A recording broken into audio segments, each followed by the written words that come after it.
Nibbles live everywhere. I think, yes, we're good. All right. Hello and welcome to Cook Together. My name's Leanne Phillipson. I'm a registered nutritionist and I think it's day 9. I'm losing track of the days. I think it might be, I don't even know what day of the week it is.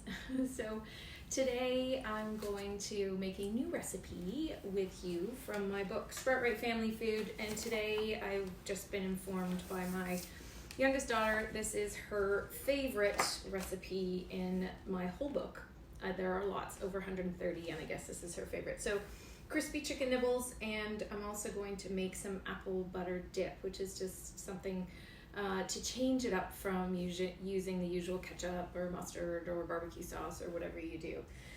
So if you haven't seen the recipe, it is posted on social media. If you're watching this on YouTube afterwards, then the recipe is just down below. And I shared a story about a client who came to see me, or we did virtual. We spoke on the phone about her 8-month-old, and I was helping her with her 8-month-old. And over the time that we worked together, there were a lot of situations. There was a lot of resistance that she had to work through in changing things. We all have ideas about what's healthy. We all have ideas about what we should be feeding our kids. A lot of it comes from what we were fed and what we were taught or told, and all of those kind of things during our upbringing. So we kind of think it's normal. And in this particular case, my client had treat Fridays, was what she called it. So off they went on their treat Fridays, and it always involved a drive-through situation. And her son, who was 4 or 5, is 4 or 5, around that age, loved it. It was just like, this is something that they did, and off they went, and this was their treat Friday. And so she really, when I suggested about trying to do something different, rather than hitting a drive-through or having some takeout or something that comes in cardboard boxes and in a bag and it comes home, maybe making something at home could actually be a really good thing to do.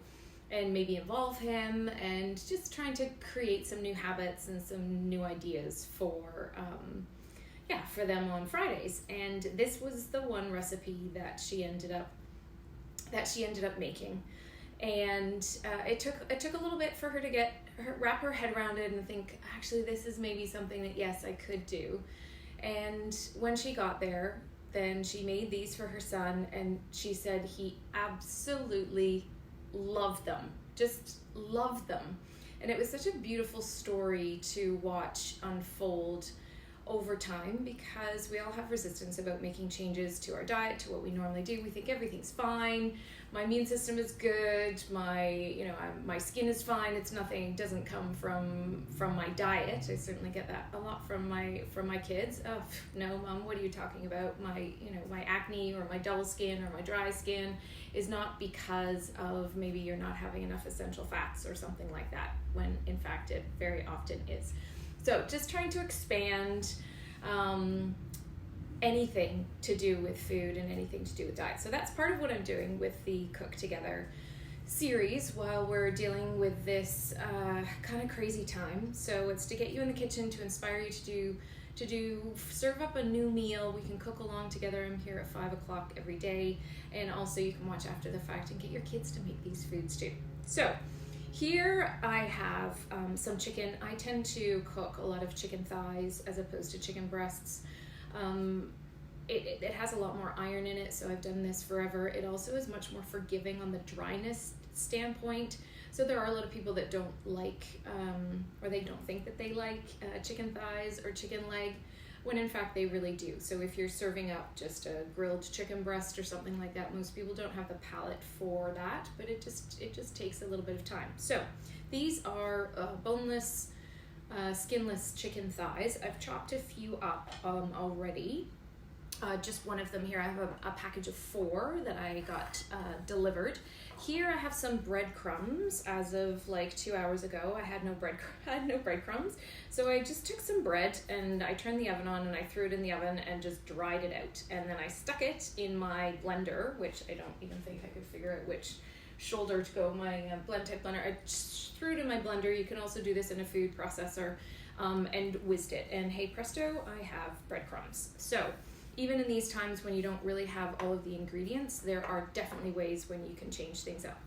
So the beauty of these, of the breadcrumbs is that when I add in any kind of spices, in my book I've got the recipe, you can follow that along, but I'm just going to throw in a whole bunch of different spices. That's garlic right there. I've got some lovely sea salt I'm going to put in there. This is definitely one of Logan's favorites is these onions, the dried onions. She really likes that. That goes into a whole bunch of stuff, except it's all dried. There we go.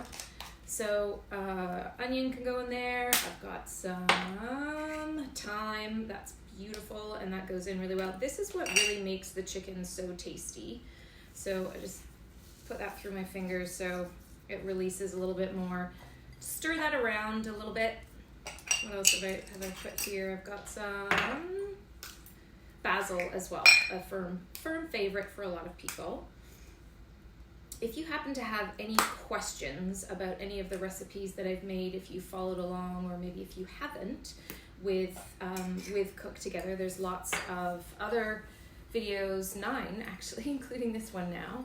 So you can make the rice paper wraps, the quesadillas that we made yesterday with all those lovely veggies that you'll still have hanging around, the sweet potato fries. I actually have a whole tray of sweet potato fries that I'm going to throw in the oven. I just quickly made these before, and these are going to go along with our crispy chicken nibbles, and also what else are we going to have? Some greens. I've got green beans that need to be used up. Okay, so in here, a little bit of black pepper as well. We've got some really nicely seasoned breadcrumbs here. I'm going to chop up a little bit more chicken. Let me just put those to the side. Now, when there's fat on here, of course, you can take it off, but a certain amount of saturated fat is actually important in our diet. And so don't go too crazy in taking all of this off. If you had skin on here, then maybe you might take it off. And for the younger kids who are a little bit resistant, sort of toddlers, if they're a bit resistant to eating chicken, this is how I started. This is actually how I came up with this recipe now that I think about it. Logan was not into eating any meat at all, and I wasn't particularly worried. But I got to a point where I thought, well, maybe she could start trying to eat a little bit more. And she loved any carb, anything bready, everything was breaded. I made quinoa cakes that I would throw into breadcrumbs, all sorts of foods. So I actually ended up making these chicken nibbles with this size of chicken, or even smaller. And then all that I did then was I just took it and I dropped it into breadcrumbs. And then that is what I put into the frying pan. And she loved them. All of a sudden, she really, really, really, really liked meat. So that was it. So I do actually have my frying pan on here. So I'm going to throw that one in there. And now that Logan's 16, then I'll give her that for dinner too. So, did you have a question there, Logan? Yes. Paul Phillipson says, "Hello, Wonder Woman." Hello. I was thinking about you today when I was deciding what t-shirt to wear. And I was thinking, oh, Wonder Woman Wednesday could be a good thing, but no. Lovely that you're here again, Paul. I know it's past your bedtime over there. So I've got some eggs here. So you can actually just use the breadcrumbs. You can take your chicken, and if you're feeling super lazy, just do that. Done. And that goes in the frying pan, and you just cook it. Super, super easy if you don't want to go through all of these steps. It does make a difference if you do go through all the steps. It does make for a better flavor. It does make them a bit crispier. So you're just going to get super messy. So if your kids are a bit bored by 5 o'clock, then definitely get them involved in doing this. So into the flour, into the egg, try and get as much off of it as you can. And then into here. And then you can see there's a lot more breadcrumbs going on in these And then I'm just gonna put them right in the frying pan. You can put a little bit of oil in there too if you want, but actually just kind of dry is really not a problem. So they're super, super quick, and because they're not terribly big, then they don't really take that long to cook. It'll probably be about 5 minutes or so. Into the breadcrumbs, coat them. And then, because these are thighs, they kind of get, if you have a few little bends in them that you want to try and get. And then again, presto, all done. And then stick it in your frying pan again. And really, that's it. Rinse, repeat, or coat and repeat. And super, super easy to do. Now you could, I've had people try this with tofu actually, and they said that it worked just fine.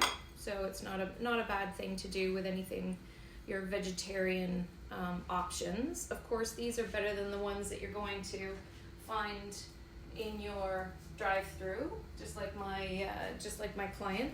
But you gotta pick your battles. But you can make up a whole bunch of these. You can put them in the freezer.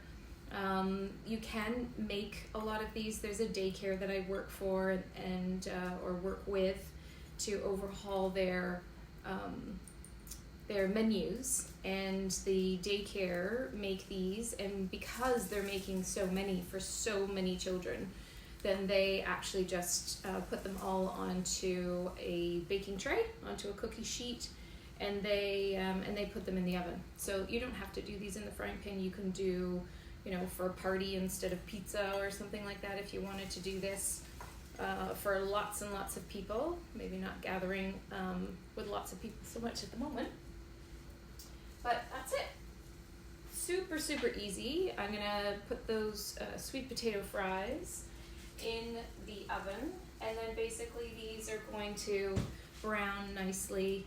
I'm gonna make sure you can use a meat thermometer if you want. If you're using the tiny little pieces for your toddler, then it's like really 5 minutes, and they're good, and they're pretty much good to go. So just as long as you have got them nicely coated. Now, sometimes you can also do this with fish pieces. This works really, really well with fish as well. If you want that, you can just anything that's dipped basically in flour will get nice and dry, and then you can pretty much coat with anything. So it could even be just some herbs on the outside, like a bit of a dry rub type of situation. So that's pretty much it for the crispy chicken nibbles. So let me just put these guys off to the side. Actually, I'm gonna finish off these ones. I'll finish off this batch first.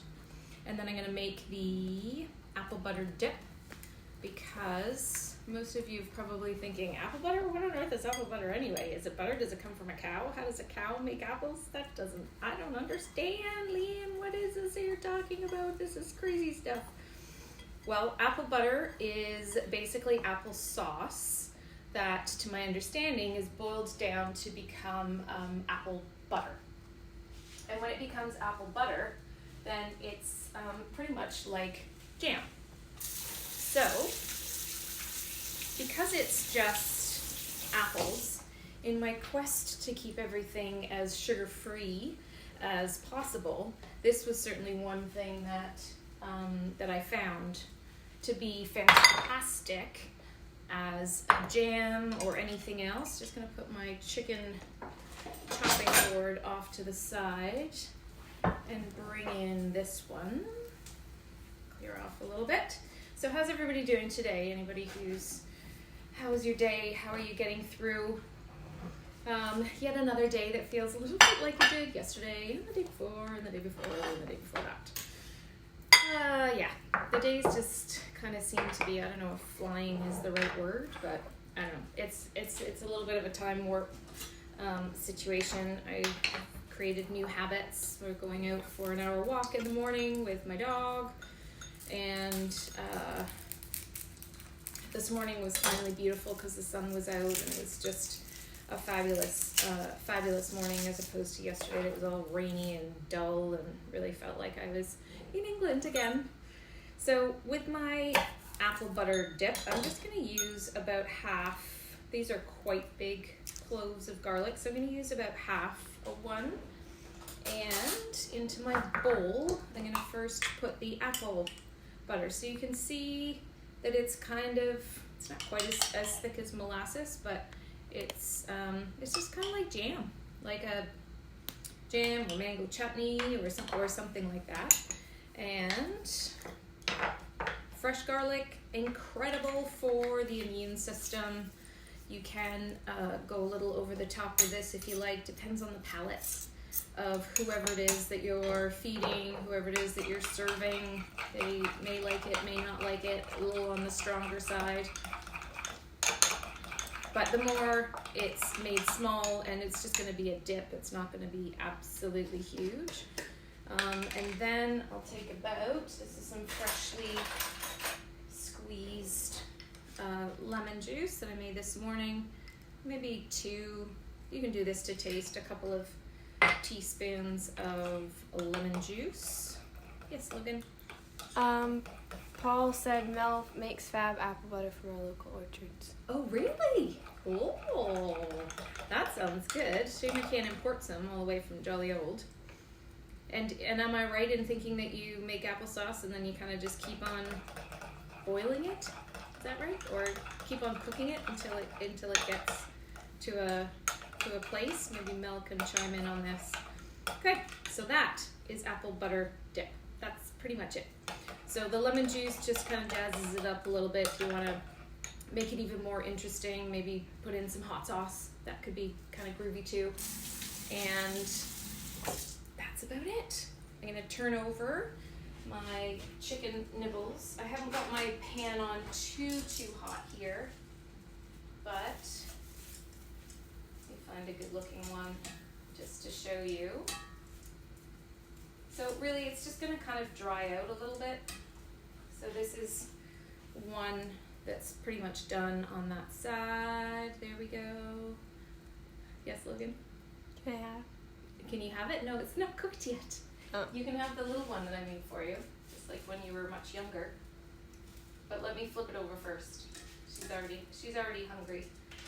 So like I said, you can put a little bit of oil in the pan if you want, but really a dry frying pan, because everything is so dry. You're kind of just toasting the the breadcrumbs again, and that's about it. Yes.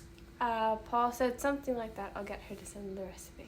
Okay, that's fab. And maybe just post it underneath this stream, so if anybody actually wants to make some, because I've got a lot of apples and a lot of time, they can make some of that too. So these are going to take probably about another 10 minutes or so.